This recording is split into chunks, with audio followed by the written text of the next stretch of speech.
बच्चों, कैसे हैं आप लोग। ये है ऑर्गेनिक केमिस्ट्री क्लास 11 का लेक्चर नंबर 6। इसमें हम लोग कुछ और ऑर्गेनिक कंपाउंड्स का नोमेनक्लेचर करेंगे जिससे आपको सीनियरिटी टेबल क्लियर हो जाएगी। तो अगर आप लोग मेरे चैनल पे न्यू है तो मेरे चैनल को सब्सक्राइब कर दें, बेल आइकन क्लिक कर दें ताकि आप लोग से कोई भी वीडियो मिस ना हो। तो चलिए स्टार्ट करते हैं। अब मेरे पास यहाँ पे 3 कंपाउंड्स हैं जिनमें अलग अलग फंक्शनल ग्रुप लगा हुआ है। बेसिकली यहाँ पे ऑक्सीजन, यहाँ पे ऑक्सीजन और यहाँ पे ऑक्सीजन लगा है। तो मुझे इनको आपको नोमेनक्लेचर या नेमिंग सिखानी है कि जब ये फंक्शनल ग्रुप है, ये फंक्शनल ग्रुप है और ये फंक्शनल ग्रुप है तो इस कंपाउंड का नेम क्या होगा। मैंने इसके पहले भी 2 वीडियोस बनाई हैं जिनमें मैंने आपको नेमिंग सिखाई है सीनियरिटी टेबल पे बेस्ड, तो आप उनको चेकआउट कर सकते हैं। उनका लिंक नीचे डिस्क्रिप्शन बॉक्स में दिया हुआ है। और उसके पहले वाली वीडियो में मैंने आपको सीनियरिटी टेबल बात समझाई है कि सीनियरिटी टेबल क्या चीज होती है, कि बहुत सारे मेरे पास फंक्शनल ग्रुप होते हैं तो इनको हमने सीनियरिटी के हिसाब से अरेंज कर दिया। सीनियर कौन है, जो ऊपर है वो सीनियर है, जो नीचे है वो जूनियर है। सीनियरिटी टेबल का क्या यूज होता है, जब एक से ज्यादा फंक्शनल ग्रुप हो तो कौन सा फंक्शनल ग्रुप सफिक्स में लगेगा और कौन प्रीफिक्स में लगेगा, किस तरफ से काउंटिंग स्टार्ट होगी, तो ये सीनियरिटी टेबल बताती है। तो जो ऊपर होगा सीनियरिटी टेबल में वो सफिक्स में लगेगा और जितने भी फंक्शनल ग्रुप फिर उसके बाद बचेंगे वो प्रीफिक्स में लगेंगे। उनके प्रीफिक्स के नाम नीचे दिए हुए हैं। ठीक है, तो अब मेरे पास कुछ कंपाउंड्स हैं, पहला, दूसरा, तीसरा। तो आप लोग को देखना है कि ये हमारे पास यहाँ पे ऑक्सीजन है, यहाँ पे ऑक्सीजन है और यहाँ पे ऑक्सीजन है। ठीक है, अब हमें देखना है कि ऑक्सीजन किस तरफ से नियर है। इस तरफ से नियर है 1 2, इधर से 1 2 3। तो जिस तरफ से नियर है तो वो हमारा क्या हो जाएगा, ये हमारा फंक्शनल ग्रुप हो जाएगा। अब 2 कार्बन है तो एथ, ETH एथ, और ऑक्सीजन है तो ऑक्सीजन का होता है OXY, एथऑक्सी। तो ये हमारा कौन सा फंक्शनल ग्रुप हो गया, इथॉक्सी। ये वाला देख लेते हैं, इसमें क्या है, 1 2 कार्बन है और ये ऑक्सीजन है, ये मेन चेन से अटैच है। तो 2 कार्बन है तो ETH, ऑक्सीजन का ऑक्सी, तो ये हो गया एथॉक्सी। अब अगर ये ऑक्सीजन ऐसे जुड़ी हुई है, ठीक है, ये क्या हुआ है, बीच में ऑक्सीजन जुड़ी हुई है, ठीक है, चेन के बीच में ऑक्सीजन है, और अगर ऑक्सीजन ऐसे जुड़ी हुई है तो ये फंक्शनल ग्रुप हमारा हो जाता है इपॉक्सी। ये हो गया इथॉक्सी, इथॉक्सी। और ये जब ऐसे कोई चेन कार्बन जुड़ा हुआ है ट्राइंगल के फॉर्म में तो वो इपॉक्सी हो जाता है। ठीक है, अगर यहाँ पे मान लीजिए यहाँ पे सिर्फ 1 कार्बन होता तो यहाँ पे मान लीजिए CH3 लिखा होता तो ये हो जाता मिथॉक्सी। 1 कार्बन है मेथ, ऑक्सीजन से अटैच है तो मिथॉक्सी। लेकिन यहाँ पे क्या था, 2 कार्बन है मेरे पास तो ये हो जाएगा CH2 CH3। अब नोमेनक्लेचर कैसे करेंगे, तो करेंगे इधर से नोमेनक्लेचर करेंगे 1 2 3। 3 कार्बन है तो नाम हो जाएगा PROP, प्रॉप। सिंगल बॉन्ड है तो ANE, A। First carbon, second carbon, third carbon. First carbon पे लगा है इथॉक्सी, सेकंड कार्बन पे लगा है क्लोरो। तो अब हम लोग को ये डाउट रहता है कि पहले इथॉक्सी लिखेंगे कि पहले क्लोरो लिखेंगे। तो जो अल्फाबेट पहले आता है ABC तो पहले क्लोरो लिखेंगे, फिर DEE आता है तो इथॉक्सी लिखेंगे। तो नाम हो जाएगा 2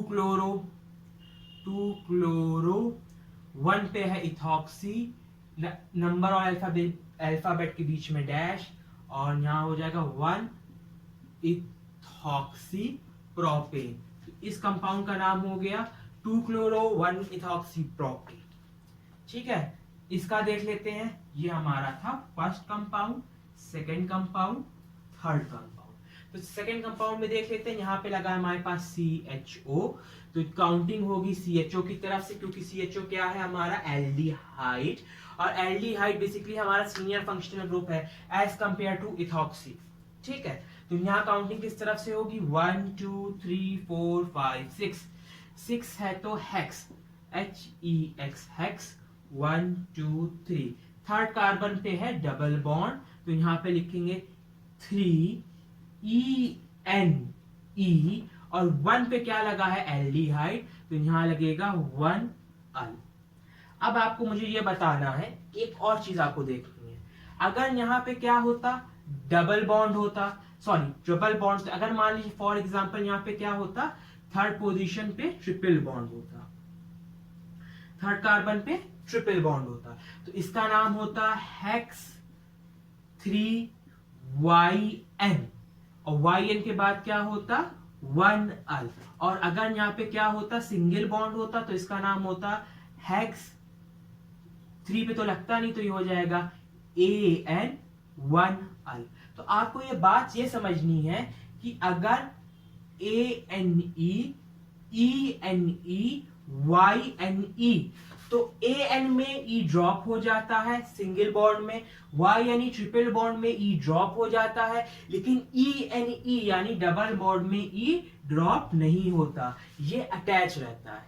ठीक है, तो जैसे ही इन के बाद अगर कोई फंक्शनल ग्रुप लगा हुआ है तो इसका ई लगा रहेगा, लेकिन एन और आइन में ई ड्रॉप हो जाता है। ठीक है, तो इसको मैं रब कर देता हूं। अब हेक्स 3 इन 1 अल, अब fourth third fourth fifth, fifth पे क्या लगा है इथॉक्सी, 2 कार्बन है तो एथ, ऑक्सीजन है तो ऑक्सी, तो नाम हो जाएगा 5 एथ ऑक्सी, यहाँ पे होगा डैश, तो ये हो जाएगा 5 इथॉक्सी हेक्सीन 3E1 अल।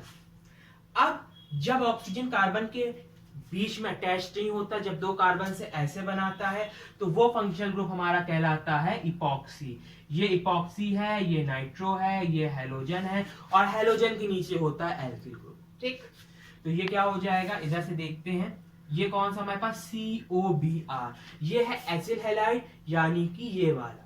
अब हैलाइड यानी हेलोजन है, तो यहाँ पे ब्रोमीन है तो ये हो जाएगा ऑयल ब्रोमाइड, अगर क्लोरीन होता तो oil chloride, oil iodide, oil fluoride. तो काउंटिंग इस तरफ से होगी 1 2 3 4, 4 कार्बन है तो BUT ब्यूट, कार्बन चेन में कार्बन कार्बन के कार्बन कार्बन के बीच में सिंगल बॉन्ड है तो ये हो जाएगा AN, कार्बन और ऑक्सीजन से मतलब नहीं होता, कार्बन कार्बन के बीच में सिंगल बॉन्ड है तो A। अब फर्स्ट पोजीशन पे लगा हुआ है एसिल हैलाइड, तो इसका नाम हो जाएगा 1 oil bromide, butane 1 oil bromide. अब 3 पे 4 पे लगा है इपॉक्सी, तो इसको लिख देंगे 3,4 डैश इपॉक्सी। ठीक है, 3 पे भी ऑक्सीजन लगी थी, 4 पे भी ऑक्सीजन लगी थी, तो 3,4। जब ट्राइंगल के शेप में ऐसे ऑक्सीजन लगी होगी तो वो हमारा कौन सा होता है इपॉक्सी होता है, वरना नॉर्मल कंडीशन में अगर बीच में आता है तो उसको ऑक्सी बोल देते हैं। तो 3,4 इपॉक्सी ब्यूटेन 1 ऑयल ब्रोमाइड। तो मेरे ख्याल से ये आपको 3 जो ऑक्सीजन के डेरिवेटिव्स हैं हाइड्रोकार्बन के, जो ऑर्गेनिक कंपाउंड्स हैं, इनकी आपको नेमिंग समझ में आई होगी। अब मैं आपको 2-3 और ऑर्गेनिक कंपाउंड की नॉमेनक्लेचर दिखाता हूँ। चलिए, अगर आप लोग इस वीडियो पे डायरेक्ट आ रहे हैं तो मेरी 3 वीडियो है इसी पे बेस्ड, जिसमें मैंने नॉमेनक्लेचर सिखाया हुआ है। उसके पहले मैंने सीनियरिटी टेबल भी बताई है, तो आप लोग जाके विजिट कर सकते हैं, मेरे चैनल है पिलोकेम, तो उसको सब्सक्राइब कर लें। और सीनियरिटी टेबल और 11th क्लास के नॉमेनक्लेचर नेमिंग के लिए नीचे डिस्क्रिप्शन बॉक्स में लिंक दिया हुआ है, तो आप उसको देख सकते हैं, वीडियो 1 वीडियो 2 वीडियो 3 की नाउंस है।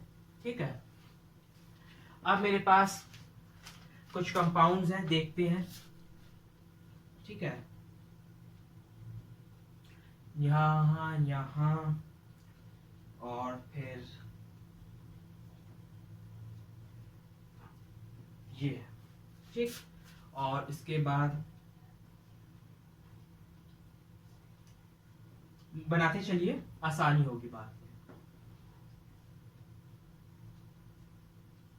CHO यानी एल्डिहाइड, ये लाइन निकली होती तो इसको कहते हैं हम लोग मिथाइल। ठीक है, और एक और है लास्ट में, ये हो जाएगा हेक्स ईन और मिथाइल। ठीक। तो मेरे पास ये कंपाउंड है। अब आपको ये समझना है कि ये जो लाइंस के एंड होते हैं ये हमारे कार्बन को रिप्रेजेंट करते हैं। हम लोग डबल बॉन्ड से लेकर डबल बॉन्ड तक जाएंगे, हमारी मजबूरी है। डबल बॉन्ड, फंक्शनल ग्रुप, इनको इंक्लूड करना होता है। तब अगर चेन छोटी पड़ रही है तो भी हमको उसी पार्ट पे जाना होता है, तब हम लॉन्गेस्ट चेन नहीं देख सकते। अगर मान लीजिए यहाँ डबल बॉन्ड है और यहाँ पे ये ऐसे यूं यूं यूं बड़ी होती तो हम लोग ऐसे नहीं जाएंगे, तब भी हम लोग ऐसे ही जाएंगे क्योंकि हमको डबल बॉन्ड को इंक्लूड करना है। ये अगर फंक्शनल ग्रुप हो तो ये क्या हो जाएगा, 1 2 3 4 5 6 7। ठीक। यहाँ पे एक कार्बन होगा, यहाँ पे कार्बन होगा, यहाँ पे कार्बन होगा, यहाँ पे कार्बन होगा। ये कार्बन क्या बनाए, ये कार्बन क्या है, मिथाइल। ठीक है, ये सब क्या है, एल्किल ग्रुप है। तो चेन का रूट वर्ड क्या हो जाएगा, 1 2 3 4 5 6 7। 7 है तो hepta.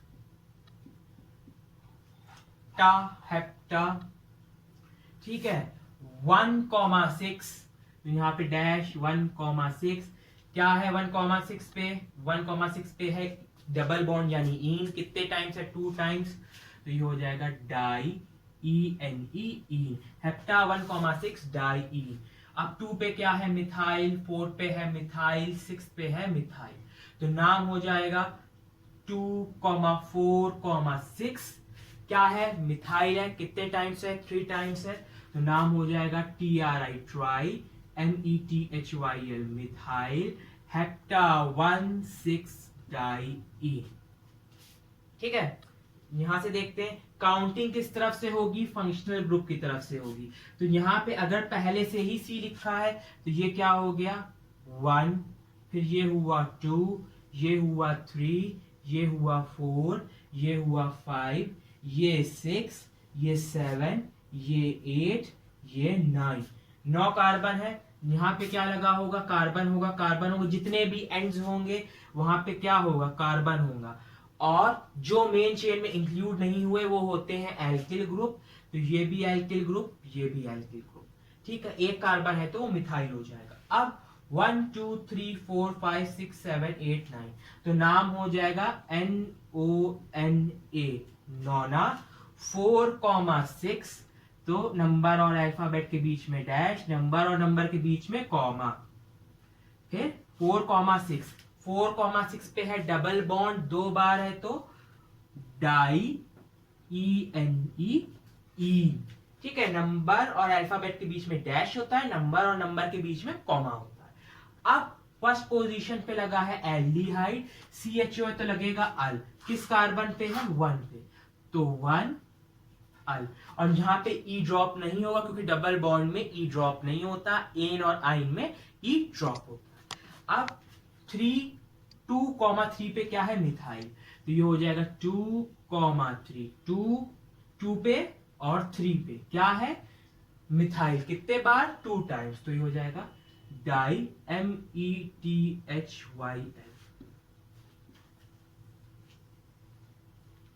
2,3 di methyl nona, 4,6 di ene 1 al. इसको देख लेते हैं। देखिए OH है, CH3 है। OH हमारा होता है अल्कोहल और जो हमारा एल्किल ग्रुप होता है वो नीचे होता है, हैलोजन के भी नीचे होता है। तो काउंटिंग होगी इसकी तरफ से 1। अब देखिए सेकेंड पोजीशन, फिर इसके नीचे क्या आता है, डबल बॉन्ड। तो हम लोग देखेंगे डबल बॉन्ड इस तरफ नजदीक है तो इस तरफ से काउंटिंग करेंगे, 2 3 4 5 6 6 है तो रूट वर्ड हो जाएगा हेक्स। ठीक है, सिंगल बॉन्ड नहीं है, 2 पे है डबल बॉन्ड तो इसको कह लेंगे 2ENE, हेक्स 2 इन।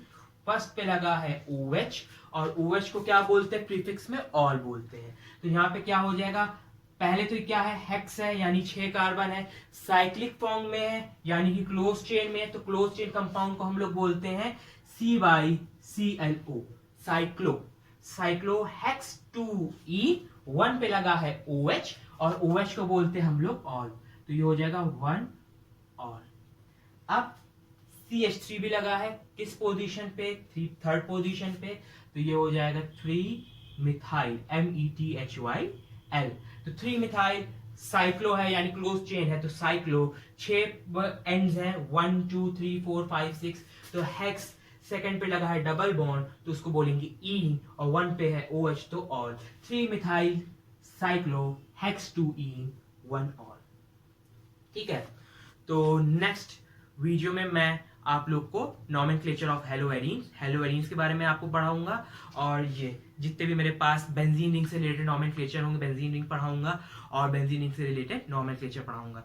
अगर आपको ये वीडियो समझ में आती है, नॉमेनक्लेचर समझ में आता है, सीनियरिटी टेबल समझ में आता है, या आपको थोड़ा सा भी इनिशिएटिव लेके थोड़ा सा एक कमेंट कर दीजिएगा जरूर से, क्योंकि अगर आपको वीडियो समझ में आई, नहीं भी आई, या आपको वीडियो पसंद नहीं आ रही है, बेकार भी लग रही है, तो कमेंट बॉक्स में जरूर से कमेंट कीजिए, तो ताकि मैं अपने आप को इम्प्रूव कर सकूं और अपनी वीडियो क्वालिटी को इनहेंस कर सकूं। अगर आपको कोई टॉपिक चाहिए तो उसको भी जरूर से कमेंट बॉक्स में मेंशन करें। मेरे चैनल को लाइक करें, शेयर करें, सब्सक्राइब करें, और मुझे ऐसी मोटिवेशन देते रहें। तब तक के लिए मेरे चैनल को देखते रहें। Thank you.